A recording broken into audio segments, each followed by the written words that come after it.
ngisi latihan PAS, penilaian akhir semester untuk kimia kelas 10, dan di dalamnya disertai model soal AKM.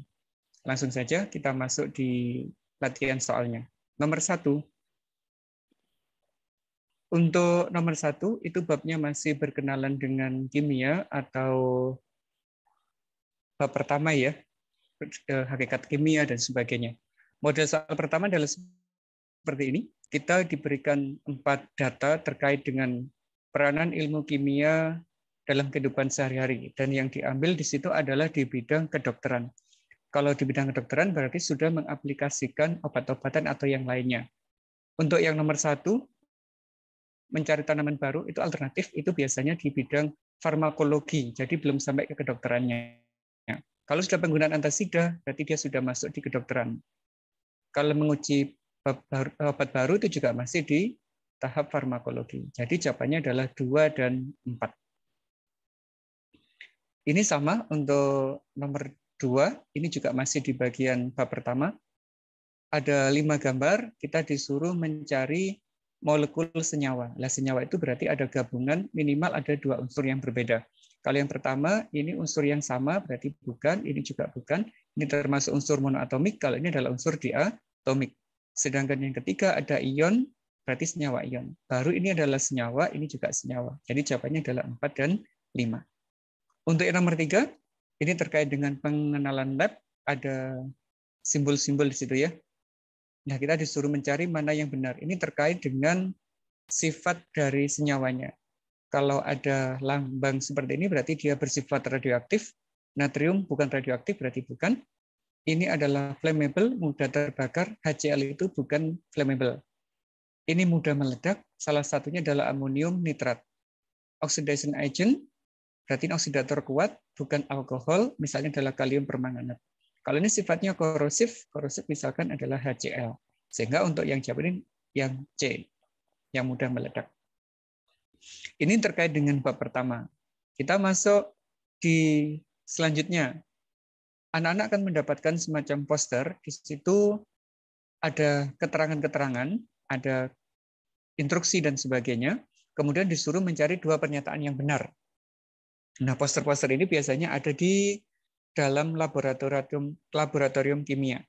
Yang tujuan utamanya adalah agar selama anak-anak bekerja di lab itu aman, berarti untuk menghindari terjadinya kecelakaan kerja. Terus, tanda peringatan bahaya terdapat pada kemasan bahan kimia agar mudah dikenali sifatnya. Jadi jawaban yang benar adalah A dan B. Di sini belum ada cara mengatasi masalah. Terus kalau setiap praktikum, usahakan didampingi sama guru. Dan masker itu tidak harus, terutama masker gas ya, tidak selalu digunakan di dalam semua percobaan. Kalau tidak menghasilkan gas yang berbahaya, kadang masker gas tidak perlu digunakan. Jadi yang paling tepat adalah yang A dan B. Untuk selanjutnya, anak kita masuk di bab kedua, yaitu struktur atom. Untuk yang pertama, anak-anak akan diberikan semacam ilustrasi atom seperti itu. Ada inti atomnya, di dalamnya ada proton, kemudian di situ juga ada elektronnya mengelilingi, kita disuruh menentukan simbol atomnya. Nah, di situ ada jumlah elektron bisa kita hitung, ada 1, 2, 3, 4, 5, 6, 7, 8, 9, 10, 11, ada 11, berarti jumlah protonnya adalah 11. Nah, ini ada kesalahan tulis, harusnya adalah neutron. Neutronnya 12. Kalau atom netral, jumlah proton sama dengan elektron. Kalau di sini elektronnya adalah sejumlah 11, berarti protonnya juga 11. Kalau ini adalah neutronnya 12, maka nomor masanya adalah 23. Karena nomor massa itu menunjukkan proton ditambah neutron. Sedangkan jumlah elektron itu sama dengan nomor atomnya. Sehingga jawabannya adalah yang A. Kami ulangi ya, ini bukan proton tapi adalah neutron. Yang kedua, yaitu terkait dengan isotop, isobar, isoton, dan isoelektron. Anak-anak dikasih 4 data semacam ini, tinggal dilihat aja, yang ditanyakan adalah isotop atau yang lainnya. Kalau isotop, itu berarti cirinya atomnya harus sama, kayak begini, nomor atomnya pasti sama, tapi nomor masanya berbeda. Berarti jawabannya adalah 1 dan 3. Nah, kalau yang lainnya itu bagaimana? Misalkan data yang kedua, ini atomnya berbeda, nomor atomnya berbeda, tapi neutronnya sama. Kalau neutronnya sama berarti dia termasuk isoton. Yang nomor 4, atomnya sama, nomor atomnya sama, tapi nomor masanya juga nomor atomnya berbeda, simbol atomnya berbeda, tapi nomor nomor neutronnya sama, berarti yang 4 juga termasuk kategori isoton. Jadi jawaban yang tepat yang termasuk isotop adalah 1 dan 3. Atomnya sama, nomor atomnya sama, tapi nomor masanya yang berbeda. Kalau isobar, tinggal aja dicari nomor massa yang sama. Kalau isoelektron, cari aja yang elektronnya jumlahnya sama. Ini terkait dengan soal AKM. Anak-anak kan dikasih simbol atom, kemudian disuruh menentukan 4 data ini benar atau salah. Yang pertama, kita analisis dulu. 39, 19. Yang 39 di atasnya adalah nomor massa, yang 19 ini adalah nomor atom. Maka nomor atomnya 19, nomor massanya 39.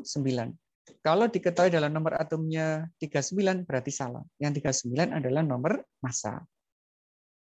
Ini punya elektron 19, berarti kita bisa menulis konfigurasinya berakhir di 4s1. Kita cek, dan ini benar, berarti 4s1.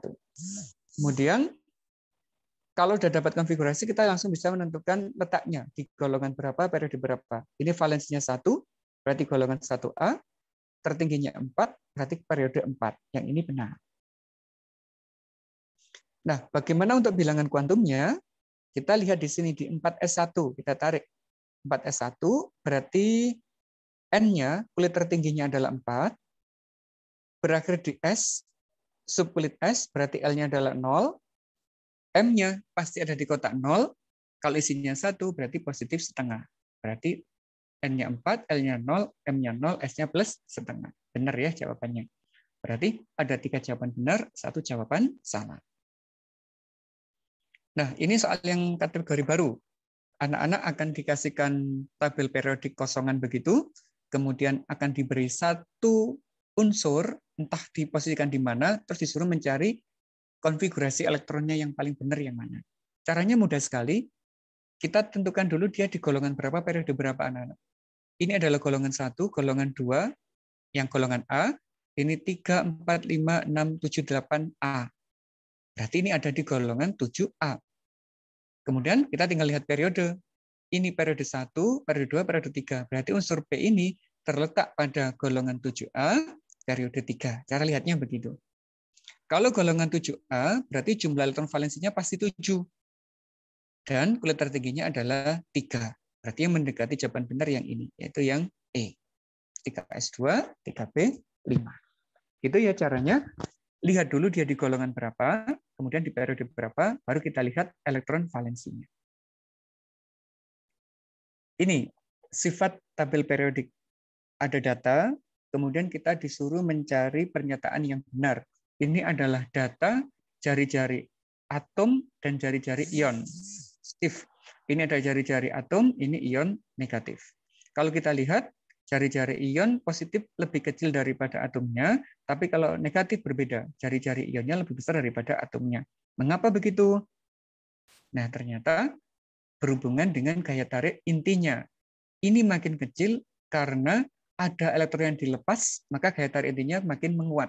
Tapi kalau ini ada elektron masuk, maka gaya tarik intinya cenderung untuk melemah. Maka jawaban yang benar adalah yang C.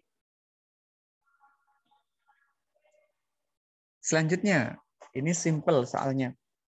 Ada 2 data, ada atom X, konfigurasinya Ne, ada 1 panah ke atas. Nah, kalau kotaknya 1, berarti subkulitnya S. N itu nomor atomnya 10. Helium itu 2. Maka dari ini 10 ditambah 1, kita langsung tahu nomor atomnya.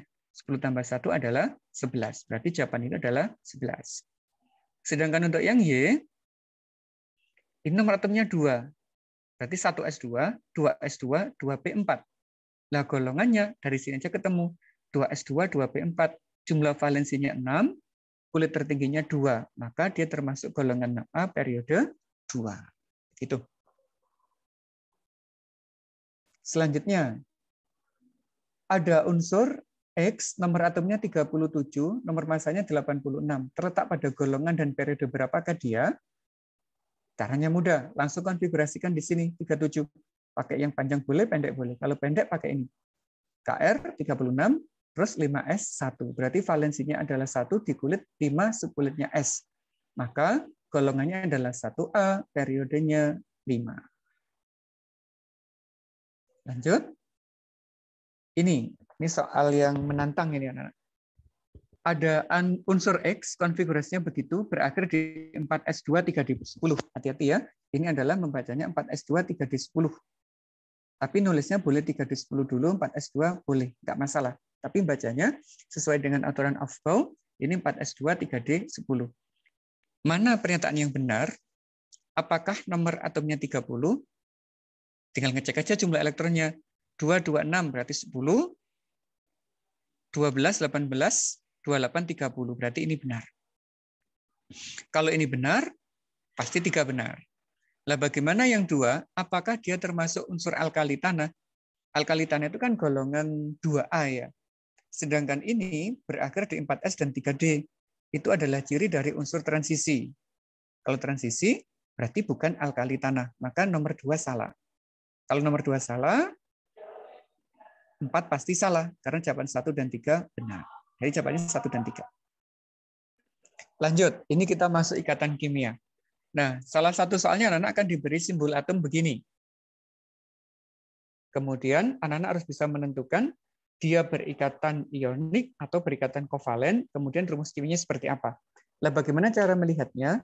Cukup dilihat di elektron terakhirnya, anak-anak. Di sini atom terakhirnya adalah 2. Ini 2. Sedangkan yang ini ada 1, 2, 3, 4, 5, 6. Berarti ini golongan 2A, ini golongan 6A. Berarti bisa kita jawab sekarang kalau udah ketemu golongannya. Golongan 2 itu cenderung membentuk ion X2+. Sedangkan golongan 6 itu cenderung membentuk ion negatif 2. Ada ion positif dan ion negatif, ikatannya selalu ikatan ionik. Itu cirinya. Ada positif negatif, ikatannya ionik. Bagaimana rumus kimianya? X ngambil muatan ini. Berarti X2, Y-nya ngambil muatan ini. 2 juga. Berarti X2, Y2, atau kita sederhanakan menjadi XY. Maka kalau ada 2 atom kayak begini berikatan, akan membentuk senyawa dengan rumus kimia XY yang berikatan ionik. Lanjutnya, ada atom 6X dan 1Y. Maka struktur Lewis-nya adalah, nah kalau kayak gini, yang pertama kita harus membuat konfigurasinya dulu. X misalnya, 1S2, 2S2, 2P, 2. Berarti ini valensinya 2 tambah 2, 4. Yang Y, 1S1. Nah, untuk stabil dia kurang 4, untuk stabil dia kurang 1, karena menggunakan kaidah duplet. Yang ini kaidah oktet. Kalau digambar, berarti X ada di tengah. X-nya ada 4, untuk stabil memerlukan 4 atom Y. Maka strukturnya seperti ini. Yang tepat adalah yang A. Begitu, tinggal dilihat mana yang di tengah, mana yang di luar. Yang membutuhkan elektron lebih banyak itu ada di tengah, yang lebih sedikit ada di luar. Ini terkait dengan rumus kimia. Ada senyawa ion yang variasinya banyak itu ya. Kita disuruh mencari mana rumus kimia yang tidak benar kalau masing-masing ion dikombinasi. Misalkan yang A, NH4 ketemu SO4 2-, NH4 positif 1, SO4 2-. Maka kalau tulis rumusnya adalah NH4, ngambil muatannya ini 2, SO4 ngambil ini 1. Berarti tulisnya adalah NH4 2 SO4. Kalau Ca sama SO4, Ca itu 2+, SO4 2-, berarti langsung. Kalau ini NH4 sama NO3-, lah ini berubah. Tidak lagi NO3-, tapi jadi NO. Ini nggak boleh, anak-anak. Karena ion-ion nggak boleh berubah. Yang berubahnya cara penulisannya ini. Ada angka sebagai subscript gini ya. Berarti yang ini salah. Harusnya adalah NH4NO3. Yang ini benar sebagai Al2SO4, yang ini sebagai AlPO4. Berarti jawabannya yang C. Selanjutnya, ini terkait dengan tata nama senyawa kovalen. Mana yang benar? Untuk tata nama senyawa kovalen, diingat-ingat ya, jumlah atom yang pertama, jika 1 tidak perlu dimunculkan, tapi lebih dari 1 perlu dimunculkan. Misalkan ini, fosfor. Brominnya ada 3, maka namanya fosfor tribromida. Berarti salah ini. N itu nitrogen, bukan nikel, berarti salah. Nitrogen triklorida. Cl-nya ada 2. Kalau lebih dari 1 wajib dimunculkan. Berarti dikloro hepta 7 itu ya, oksida. Bukan klorida pentaoksida, salah. P2O5, P-nya 2 berarti difosfor, O-nya 5 pentaoksida. Maka namanya adalah difosfor pentaoksida. Ini benar. Nah, kalau ini sulfur heksafluorida, bukan sulfida, tapi adalah sulfur heksafluorida. Jadi jawabannya yang D. Ini kita harus mendeteksi jenis-jenis ikatan. Apakah kovalen tunggal, rangkap 2, ganda 3, atau koordinasi. Lah bagaimana agar tahu? Ini kita sudah memberikan nomor atom, anak. Kalau misalkan kita masih ragu, kita bisa menggunakan ini di konfigurasi gitu ya. Tapi kalau kita sudah paham, kita bisa memanfaatkan golongannya. Misalkan C golongan 4, berarti valensinya 4 berikatan dengan oksigen. Maka struktur Lewesnya seperti ini. C-nya 4, oksigennya 6, butuh 22. Berarti ikatannya adalah rangkap 2. Yang KOH, ini senyawa ionik. K+, OH-. OH-nya berikatan kovalen, koordinasi, yang ini adalah K+-nya. HCN, nah ini HCN. HCN, C butuh 4 yang untuk stabil karena dia punya 4, 1, 2, 3, 4. 1 dipakai dengan H, yang 3 dengan N. HNO3 itu seperti ini. Ada ikatan kovalen koordinasinya di sini. Kemudian CH4 biasa, NaCl itu senyawa ion. Maka kalau kita jodohkan adalah yang kovalen tunggal itu adalah CH4, 1 dengan E. Lupa nggak digaris nih kayaknya. Nah benar.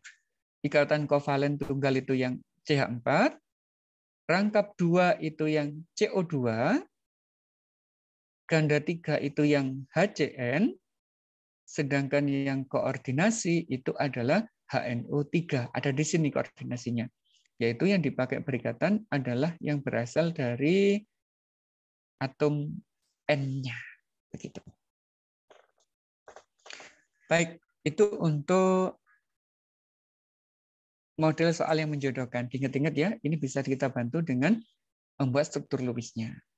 Sekali lagi, ikatan tunggalnya adalah CH4, rangkap 2-nya ada dalam molekul CO2, kovalen ganda 3-nya ada dalam HCN, koordinasinya ada dalam HNO3. Sedangkan KOH dan NaCl ini berikatan ionik. Ini soal urean, anak-anak. Kita akan berikan beberapa simbol atom. Ini lebih dari 5 ya. 1, 2, 3, 4, 5, 6, 7. Ada 7. Kemudian ada pertanyaan yang harus dijawab. Yang pertama misalkan, tentukan bilangan kuantum elektron terakhir untuk atom natrium. Nah, ini bervariasi. Terserah mana yang diminta. Bisa natrium atau yang lainnya. Tapi prinsipnya sama. Kemudian kita disuruh memprediksi letak unsur kalium. Nah, ini bisa berubah juga. Tidak harus kalium, bisa yang lainnya. Tentukan sifat periodik, ada jari-jari, afinitas, dan energi ionisasi. Untuk nomor 1 dulu, natrium kita konfigurasi. Na, pakai neon 10, 3s1.